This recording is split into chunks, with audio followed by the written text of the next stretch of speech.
श्रीमान मधु परमहंस जी ने कहा है कि शरीर में 8 चक्र हैं, पॉइंट नंबर 1। और फिर कहा है कि 7 चक्र यानी कमल तो शरीर में है, पॉइंट नंबर 2। फिर कहा 8वां कमल शून्य में ऊपर, सिर से 1.25 हाथ ऊपर है, पॉइंट नंबर 3। दर्शकों, पॉइंट नंबर 1 पर प्रकाश डाले, यानी मधु परमहंस की ये बात सत्य माने कि शरीर में 8 कमल है, तो खुद ही इनके अगले वक्तव्य की पॉइंट नंबर 2 और पॉइंट नंबर 3 की बात का खुद ही खंडन हो रहा है, जिसमें ये कह रहे हैं कि 7 कमल तो शरीर में है, 8वां सिर से 1.25 हाथ ऊपर है।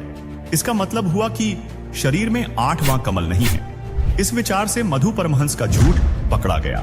मधु परमहंस की इन दोगली बातों से स्पष्ट होता है कि मधु परमहंस को न तो शरीर का ही ज्ञान है और न ही कमल चक्रों की स्थिति का ज्ञान है। और इतना ही नहीं, कबीर साहिब जी की विचारधारा को आधार मानकर ज्ञान देने का दावा करने के बावजूद कबीर साहिब जी द्वारा दिए ज्ञान का भी ज्ञान नहीं है। इस बात को भी आपको विस्तार से समझाएंगे।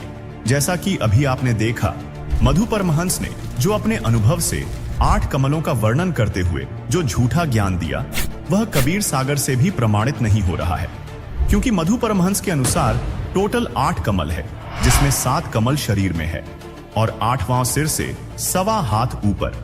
जबकि इस विषय में संत रामपाल जी महाराज ने कबीर सागर के बोध सागर खंड के अध्याय कबीर वाणी पृष्ठ 111 से दिखाया है कि कबीर सागर में लिखा है कि 8 कमल तो शरीर में ही है।